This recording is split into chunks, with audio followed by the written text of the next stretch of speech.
This is The Allusionist, in which I, Helen Zaltzman, break the glass to use the emergency language. Previously on The Allusionist, Bibek Gurung talked about growing up in Singapore, speaking Singlish with his family and his peers, while teachers and the government of Singapore tried to suppress the language. There was so much to say about Singlish that we're returning to it this episode.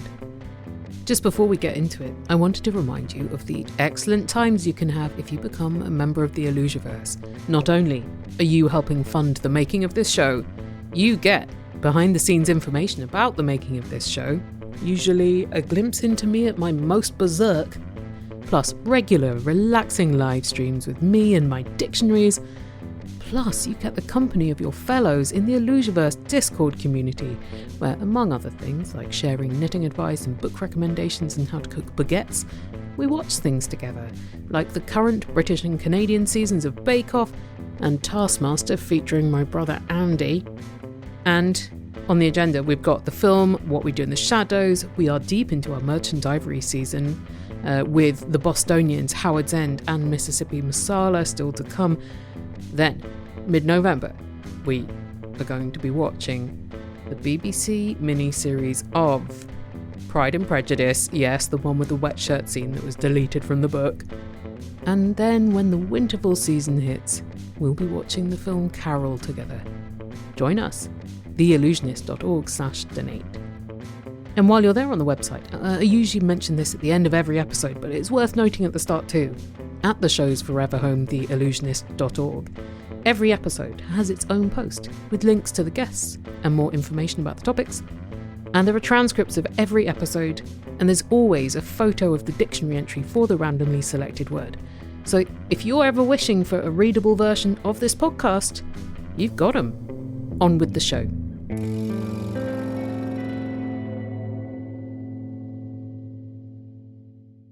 I have made so much pie crust listening to The Allusionist. Incredible. Yeah, I've baked so many of pies in my life listening to your voice, which is like very, very wild. Yeah. This is basically the proudest moment of my career.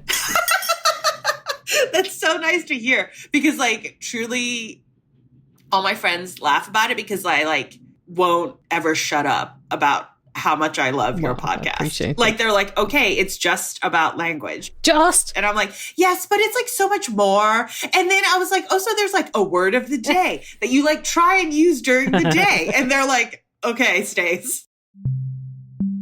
My name is Stacey Mei Yan Fong. I am an author and a home baker. And my book is called 50 Pies, 50 States, an immigrant's love letter to the country she's chosen to call home. I made, I'm going to say, probably at least 48 out of the 50 while listening to The Allusionist. Whoa, no way. Stacey's book is recipes for pies as well as a kind of journey through the United States of America in the form of a different pie for every state. Yes, I have a pie for every state in America and some bonus pies for all the places that I grew up, like Singapore, Hong Kong, and Indonesia. What did you put in the Singapore pie? The Singapore pie is a pandan custard pie with Kongguan custard biscuit crust. It's like a crushed cookie crust. Kongguan is basically the Nabisco of Singapore. And they used to make these like custard crackers that my grandpa would give me all the time, so I would shut up because I would just want to talk to he was my favorite person. Aww. And whenever we would visit Singapore, I would just talk his ear off. And one of my favorite kid photos is from my grandparents' 50th wedding anniversary. And I'm in the most beautiful, like pink frilly dress with like a flower crown on my head. But I'm sitting there with like fistfuls of biscuits that my grandpa had given me. So I would like not talk during like anything that was happening. This is like one of the cutest things I've ever heard. But yeah, it's an ode to them. And like the book is dedicated to my grandparents too, because I wouldn't be here without them. Stacey was born in Singapore and raised in a Singaporean family. I'm speaking with her because while she was baking a pie with a persimmon filling, she was listening to the previous episode about Singlish, and it made her very emotional, hearing about this language she had grown up speaking. Before, it used to be a thing that was like very triggering and like frowned upon for me, and now it's like with growth and like understanding its context and everything has become a huge comfort of mine when I do meet someone that speaks English or is from Singapore. It's like a nice, gentle reminder of where I'm from and how wonderful it is to be from a place that's so small but has such an impact and their own special language. When you say that it was triggering, what kinds of feelings were you feeling? I guess like embarrassment that someone in my family sounded that way, like it wasn't the proper way for them to speak. And what would happen if you weren't proper? Mostly it would just be sitting in a corner in silence. Aww. Yeah, I know. We were very well-behaved girls. Could you just talk about where you use Singlish and with whom, and what kind of role it had in your life growing up? Yeah. I feel like I fall back into it when I'm with my extended family. And I feel it was like only ever in like casual conversation that was like just the family. If we were at a restaurant or something, it wouldn't happen. But it was a very much like a when you take your jacket off at the end of the day kind of situation. Like you no longer have to be like a proper upstanding person in society. You can just talk freely. That's when it would come up. Yeah. Like Singlish is so casual to me. Yeah, it always felt like not proper to use. I always remember my grandmother being like, speak properly, speak in proper English. And it would be like, oh, okay, sorry, you know? Well, how did you feel when she would say things like that? You know, it felt really weird because like I am a very casual person, but it's also with my grandmother. She was a really like stern lady and me and my sisters were the last set of grandkids. So by then she kind of had it, but it really just added to the shame, you know, of speaking that way or like sounding that way. It was like, okay, like this is not the proper way to speak. I have to speak like in a full sentence, in a nice way, in the same way that they do in like the movies or on TV. Because we never ever heard anybody speak Singlish on TV or in any movies. So it was like, this is not the right way you're supposed to speak. You need to speak properly. And then when you're older, you're like, what is proper really? Exactly. Like, what does that mean at all to anybody? And like, what's the standard of being proper? And the standard was like British English, those manners, obedient, trying to be obedient is the like right word. I think that was like the bar that was set. And then we had to like uphold ourselves to that bar. Someone who has been working to demonstrate that Singlish is not improper English, but its own language and one with literary worth is Gwee Li Sui. Hi, I'm Gwee Li Sui. I am a Singaporean poet, but also a translator of many Singlish books. And I write in and on Singlish, and I love it a lot. Have you always loved it? Consciously or unconsciously. You see, it's one of those things that I've grown up with. I've used it casually at home with friends and all that. But I never thought that I love it until I am forced to a corner. But I think when I realized that there's such a huge sector of such a big group of Singaporeans who are misunderstanding this thing that is so much a part of me, I think I can't let it go on. I mean, I cannot let the ignorance and the falsely stirred up feelings be the thing that deny what I understand as the truth about Singaporean life. Gwee has published more than 20 books, including poetry, graphic novels, and Singlish translations of English language fiction. And he has also written books about Singlish.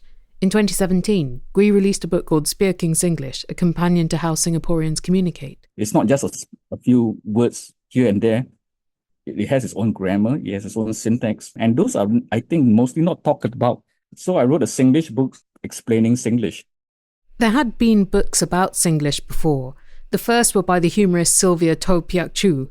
E Gundu in 1982 was followed by Lagi Gundu in 1986. These books compiled some Singlish terminology and were the first to put this spoken language into print.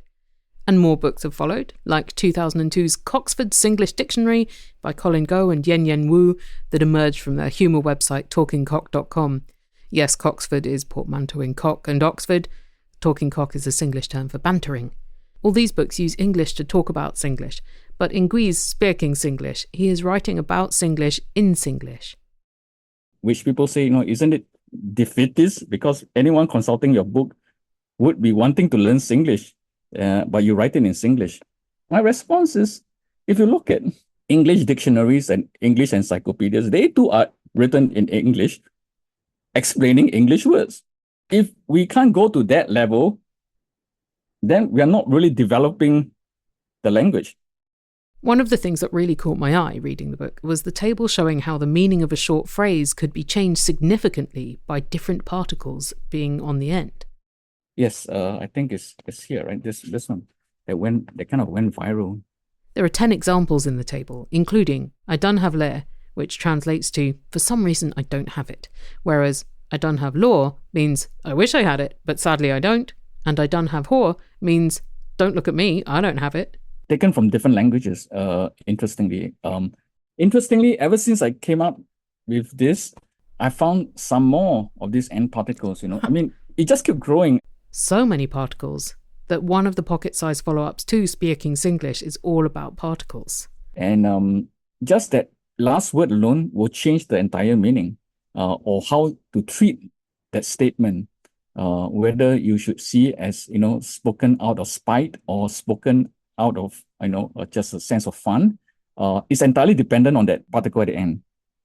People often talk about just what a good language Singlish is for being funny in. You've got a lot of wordplay, a lot of puns, but there's more that you want people to know about it, right? Like other qualities it has as well. Yeah. Yes. You're right. I mean, I think basically people tend to just laugh with Singlish because it sounds so, I guess, cute, quirky. He has an interesting rhythm. And we mostly often use Singlish in Singapore to cajole, to mock others as well. And so in that sense, it tends to be attached to humor. And also, it's tied to the history of the performance of Singlish on the media and in theatre and all. It's often tied to humor. I also partly wonder whether the reason why Singlish has an affinity on the popular circuit with humor is because it did not want to get on the wrong side of politics. Mm-hmm.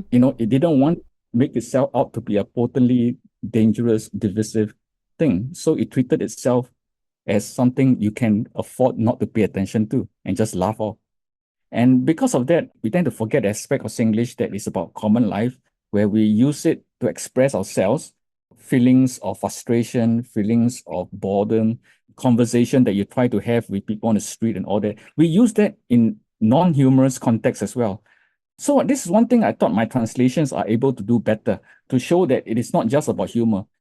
Gwee's first full-length Singlish translation was published in 2019, and it was the first time a literary classic appeared in Singlish. It was The Lita Tunku, The Little Prince. If you're just reading this book for the humor, it's not going to last very long because the philosophical content of the book will just take you in, and then you, I guess, experience the story on a different level. It's still funny, I guess, in a way, but you also feel a bit sorrowful in relation to what is going on in the story, and also started to realize that Singlish can be used for making a point, for arguing, for understanding parables and all that, symbolic meanings. Singlish is able to do these other things that I feel is not properly explored, and I think we should. Gwee has also published translations of selected Grimm's fairy tales, The Tale of Peter Rabbit, and Winnie the Pooh. I got a book just out today. Oh my God. I mean, congrats. It just arrived. It takes a long time for books to move from Germany to Singapore, and finally it's here. So it's here in Singlish. It's Gwee's translation of George Orwell's Animal Farm. In Singlish, the title is Kaka Farm. Kaka, as the way we say it in Yeah. Singlish. It's a kind of kid language. I mean, when we were young, anything that bites, you say, oh, that's a kaka, so it just becomes, for me, I think, an easy way to talk about in relation to animals. It's interesting that you've had to do so many talking animal books. We are hoping to move away, but I thought I'm still trying to build bridges. So we are slowly moving into a different terrain, more adulty books, but still I think Animal Farm has enough of that fable elements to make it feel that a child can enjoy. I came to Animal Farm as a kid. I remember watching the movie version in the 70s, and have no idea what it was. I know it was a terrifying show. I mean, on the same level as Watership Down. I mean, those two shows kind of, you know, why are they showing kids this shows? But I remember growing up watching this, and it kind of traumatized me, but it stayed with me, that movie Animal Farm, and so I thought, hey, it's a good story to bring to the consciousness of not just children but also adults. I think, and of course, the whole story is really based on the Russian Revolution. That history is more or less not remembered by the current generation of people. They don't know about the USSR and all that. But I mean, I grew up on that, but there's still so much about Orwell's ideas that I find still relevant to the story. Aspects like revisionist history, the use of it for political reasons, propaganda. All these are still with us. Animal Farm just gets those ideas through. And I hope that if people read these books, they are able to see this in a very localized sense as well. And it's not just to say, this is a book about the past, or oh, this is a book about England, but also this is a book about here. Even though most of Gwee's translations so far have been of children's books, he wants adults to know that reading Singlish is for them too, not just for children. Yes. And we're slowly moving there, especially with Animal Farm. One of the things that has developed in relation to Singlish is that it has, with the internet, become something that is written as well. Previously, it's primarily spoken. And so we have actually much excitement about how to write certain words, and also debate on, let's say, words in Malay are always spelled a certain way, but people who don't know Malay would have tended to spell it according to how they pronounce it. So there are debates on that level as well. That's very exciting because we are kind of like coming to some agreement on how to write it. I'm still being taught by Singlish. I'm still being taught by Singlish speakers. So with each book, my spelling can change. My choice of words can change. Me making errors and all is not as important as there being historical documents. Something you've talked about with your translations is that you aim to have a mix of different languages in a sentence, which seems like it's adding an extra level of difficulty on top of everything that is already complicated about being a translator. Yes, I realized by changing the mix for each character, I can actually define the character's quality. So with, for example, Winnie the Pooh, Winnie's Singlish is a bit different from Piglet's Singlish. You know, if I can do this, I can use the mix to define the character. And I thought, wow, that's wonderful. That's something I can do with Singlish. I can do this uniquely with Singlish, precisely because it has this mix of different languages. That is magnificent. That is such a good idea. This is something only I realized when I was starting to do the Grimms, because I realized if I want to give the characters or the different stories, different setting, different background, you know, some are set in castles, some are set on the beach. I mean, considering that I need to give a sense of a universe, I can, with each story, give a different quality of Singlish. And at some point, if I realize that it's too difficult, it requires people to know too many words from different sources, then I will play it down a bit. But the point is to get the right balance. And the point is also not to avoid having multiplicity of languages, because that is central to Singlish. What I find interesting is people getting back to me and say, why do you use this word and not that word? Feedback I get all the time too. I mean, of course, with any language, even with English, right, you have a choice of words when you are asked to find a substitute for a particular word. And that happens to Singlish, you know. And so if I choose one word, someone will say, why don't you do this word? Or the complaints I had originally would be like, oh, there are too many Malay words in your Little Tunku. Meanwhile, the other side would say, there are too many Hokkien words, or too many Mandarin words, Chinese words, you know. And then there'll be another side that, oh, there's so few English words. We need more English words. Wow. I said, look, yeah, why don't you guys do the translations yourself and see the challenges I have to face, right? You know, it cannot be, this is my community's way of speaking Singlish and the rest of you find your own book. I'm not doing that kind of Singlish translation, you know. I'm trying to find a kind of Singlish that respects everyone's version of Singlish. And it provides that window in which they can hear themselves, but they can also hear other people's Singlish. You have different communities having their own Singlish, you know, and I hope my translations help to bring them together again, help them to listen to others and not just their own. And I think we are losing the multilingual aspect of Singlish, which I think is powerful and ought to be kept because it is about people from different communities trying to connect. How do you feel it has kind of shifted in your lifetime? It's a dynamic language in a way. My parents' Singlish would have a lot more Malay words. Bahasa Melayu, street Malay was the kind of dominant lingua franca spoken on the streets before independence. So a lot of this actually went into Singlish initially. The Malay phrases are picked up less from our parents than from being in the army for the men. And that's where a lot of the Malay phrases come in, and also a lot of Hokkien phrases. For some reason, Hokkien is a preferred Chinese dialect if you want to swear or say something really vulgar. Interesting. Yeah. They all have their role in Singlish. Also part relating to the history of language policies in Singapore, because I guess in the 80s when they started to have this Speak Good Mandarin campaign, trying to encourage all the different Chinese dialect groups, speakers to kind of like all speak Mandarin. What that happened was that a lot of these dialect speakers, I mean, like my parents, my grandparents, I guess, I mean, they do feel increasingly unable to connect with the newer generation that grew up speaking Mandarin taught to them in school. And so they created this kind of generation gap between the generations. And as a result of that, Singlish played this very interesting role. It's where all the dialects escape into. And so people speak Singlish as a way to connect between generations.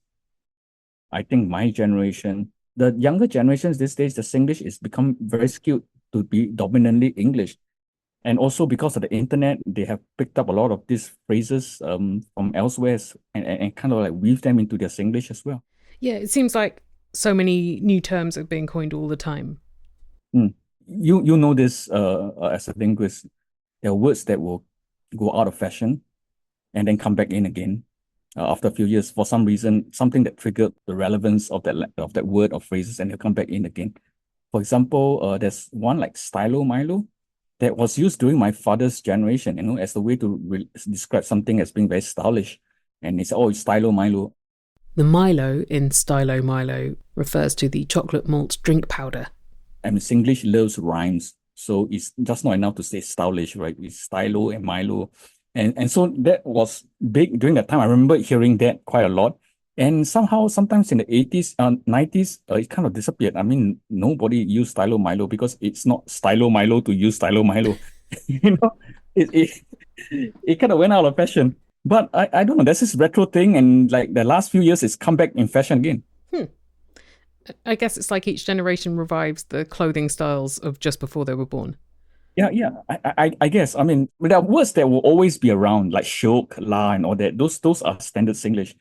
But also, I guess all the Singlish speakers being able to feel, I mean, somehow, whether words are relevant to their current reality and current experiences.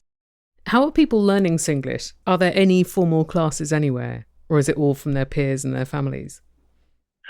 Good question. I think the best way to learn Singlish is to live among Singaporeans. If you watch YouTube, if you watch Instagram, on social media, they will have these clips that will promote Singlish. Those are not necessarily correct. They tend to simplify Singlish for laugh, and I guess to get clicks and all. There is certain meaning, of course, in what they're doing, but they are also not entirely accurate.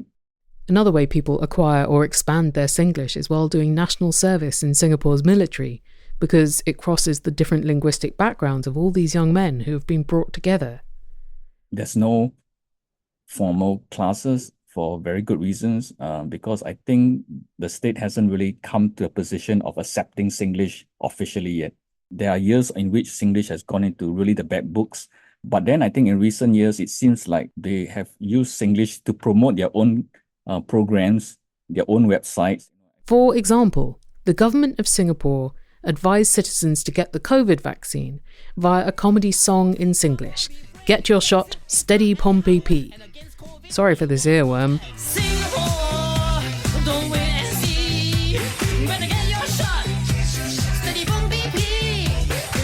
The song is performed by Gurmit Singh as his very popular sitcom character Phua Chu Kong. Steady pom pom pee was one of his catchphrases. It means something along the lines of being calm in a crisis. We talked about him last episode because the government targeted that character as a Singlish-speaking example of spreading bad English. But here they are, 2 decades later, taking advantage not only of his popularity, but of Singlish as a way of communicating with the populace. They themselves have gone into using Singlish, understanding that that's the best way to reach Singaporeans. And so it's unclear to me right now until they say something official where the position is on Singlish. And I'm not going to go make the mistake like I did when I wrote that New York Times article that got me into trouble. Uh-oh, writing a New York Times article got Gwee into trouble. On the 13th of May 2016, the New York Times published an op-ed by Gwee Li Sui. He wrote, "Is the government's war on Singlish finally over? Our wacky sing-song Creole may seem like the poor cousin to the island's 4 official languages, but years of state efforts to quash it have only made it flourish. Now, even politicians and officials are using it." Gwee's article included some Singlish terms and a brief account of language policies in Singapore, along with the status of Singlish. He said, "Finally grasping that this language is irrepressible, our leaders have begun to use it publicly in recent years, often in strategic attempts to connect with the masses." 10 days later, the New York Times published a letter from Lilian Chang, who was then press secretary to the Prime Minister of Singapore. She refuted Gwee's article and said, "Standard English is vital for Singaporeans to earn a living and be understood not just by other Singaporeans, but also English speakers everywhere. But English is not the mother tongue of most Singaporeans. For them, mastering the language requires extra effort. Using Singlish will make it harder for Singaporeans to learn and use standard English." It was unexpected because I don't think anything I said in that article was untrue. Also, with a form of argument that I thought was passé, which is to equate Singlish with bad English. It was inherited argument. It is a way of thinking that they had always stuck with, even though things have changed and a large portion of society had understood that Singlish is really a strong part of our identity, and to come down hard on it is to come down hard on a part of ourselves. And when that happened, what is more immediately traumatic for me was that there were people who felt like this was a time to stick their voice out and speak out against Singlish. For about 1 or 2 months, it was a discussion in the press. People are writing in, complaining about Singlish. And I do get even hate mails, people would write to say that, because of you, my kid can't speak English properly. Because of people like you, that's creating all this social divide and all that. I get blamed for all sorts of things, Yeah, everything's your fault. Yeah, everything's my fault. And, it's like nothing to do with the kids that your kid go out with, the programs your kid watch, nothing to do with whether your kid actually studies hard, whether schools are teaching English correctly. All these are central to whether your kid learns his English or not. Singlish is a separate matter altogether. Even if a person speaks zero Singlish, there is no guarantee the person can speak good English. At some level, I felt it's not really about Singlish, really. I mean, it's about certain people feeling that they need to show their support for government policies, or opposite, people who feel like they need to say something against, official ideas and all that. And so they take this as a way to have a kind of hostile discussion with each other. And I mean, I was like, okay, I'm going to do my own thing. I'm just going to write my Singlish books and and you see for yourself. I mean, we can have all this discussion, but until you see a textual version of Singlish, you will not start to see that there is grammar, there is its own grammar, there is a certain integrity to the way we speak in Singlish, and that, we are dealing with a young language. We are dealing with something that we ought to be protecting and not attacking, because we have not yet known what it's capable of. Singlish is one of those things, the potential of which we're yet to tap in properly. There can be so many things you can do with it. And with the translations themselves that I'm doing now, that is to highlight that, these were things that we could have been doing for decades and we did not. I mean, the younger generation, I think, are more forward-looking and they're more enlightened on this issue, which is great. A lot of the young people actually feel that It's not a conflict between speaking good English and Singlish. You mentioned that there had been this negative response to your New York Times piece. Did you get anything like that when you published Spiaking Singlish or any of the translated novels? Spiaking Singlish, because of the humorous content, I think people are, even if they don't agree with my thoughts on Singlish or don't like Singlish, they are willing to just close one eye. I've just felt like, I don't want to have to talk about the debate or the issues about the debate. I just want to show them what it is. Showing is better than talking around the whole issue. So I did it, and people enjoyed it. They laughed about it. That was fun. I think the real transgression happened when I was doing the translation, because it felt to them wrong. Wrong that I am, instead of elevating Singlish, I'm making a mockery of these classics. I cannot be doing it right. That's the thing that I hope will go away with time. Once they realize the amount of thought and sensitivity I put into the translation, with time, I think that will go away. But I do have people reacting quite badly to it, saying things like burn the books and all that. Yeah, I do have people calling them to be burnt. I mean, it doesn't work if the books are electronic, so they're going to have to rethink that. Yeah, not yet though. Except for Spiaking Singlish, the translations are not yet in electronic form. Might be at some stage. My hope is that they are saying this only because they have not actually opened the books and not actually realizing if they were to give the book time, they will experience something they've never felt. Maybe that's what they're scared of. Maybe. But with the translations, once you see it as literature, once you see that Singlish can approach high literary language, once you realize that, it is not something to be ashamed of, and that it is something that can even elevate literary text or make it relevant to your own experiences in a powerful way, then we can take Singlish to the next level. I mean, we constantly in Singapore always want to think about things that we can bring to the world, bring something productive, positive to the world. And yet here we have something that we are constantly trying to hold back, control, make less of, when it could have been so much more. Singlish, among other things, is a connecting language. It is highly absorbent. I think the reason why Singlish is so popular among tourists and also among people in different parts of the world is that they can find an entry point to Singlish. Whether you're in Pakistan, China, Southeast Asia, you can always find an entry point to Singlish. When you go into Singlish, you go into a very heavily nuanced language that has connections directly to what is happening in social political world here. And in that sense, every word recalls something that happens in the past of the country. And it also shows a very creatively trying to make sense of their existence.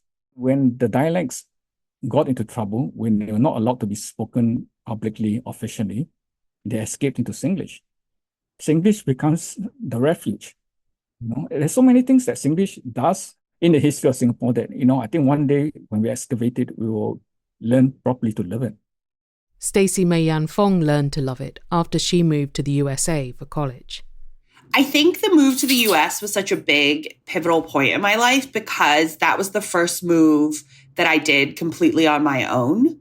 Like, it wasn't dictated by like my dad's job or like anything like that. Like, I made the choice to move here on my own. And, when you come from like a Chinese family, you never really think of yourself as a one. You think of yourself as a part of a bigger whole. All of your actions also dictate how the rest of your family is going to be seen or like what you're going to do. And like, for me, I was a pretty rebellious kid. And so I was always made to feel like shame that I wasn't like going to be a doctor or like going to do as well as like the rest of my siblings or my cousins. So like when I moved to America, I felt such freedom. And in that freedom, it allowed me to like acknowledge and explore parts of my childhood, like being from Singapore, in a fresh set of eyes and like really own like who I was as a person. I am my own version of like what a Singaporean person or a Chinese person is.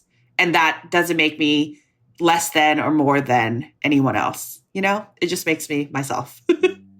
And like before, like when I would go home and visit my extended family, like hearing Singlish felt really triggering. Wow. Because I was just like, oh God, like I'm like not like these people. Like I moved away. I'm not going to sound like these people or talk like this at all, because it's like not the correct way to talk.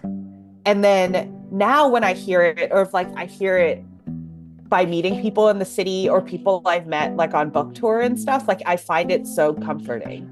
It's like this weird shift I've had like as an adult where like I'm no longer like embarrassed by the fact that I'm not white, which is such a sad thing to think about, but I'm like so comfortable with like my identity now, who I am, how growing up in all those different places like brought me to where I am now. Singlish now is very comforting to me. Today we heard from Stacey Mei Yan Fong and Gwee Li Sui. Stacey Mei Yan Fong is the author of the delectable cookbook 50 Pies, 50 States, An Immigrant's Love Letter to the United States Through Pie. Gwee Li Sui is a poet, editor, academic, and translator of books including The Little Prince, The Lita Tunku, and Kakafam. He also wrote Spiaking Singlish, a companion to How Singaporeans Communicate.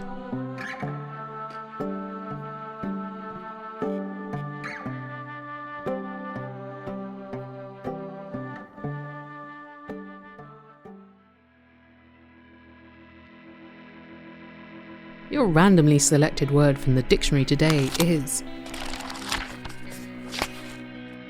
jobbery.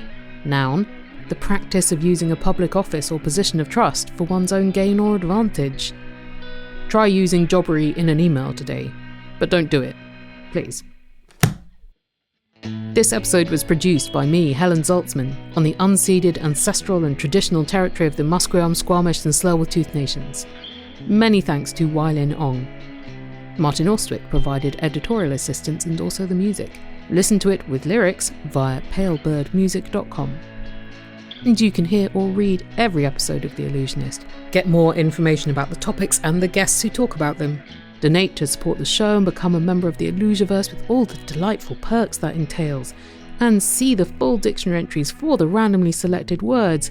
And keep track of events that are coming up, like the 10th birthday live show, all at the show's forever home, theallusionist.org.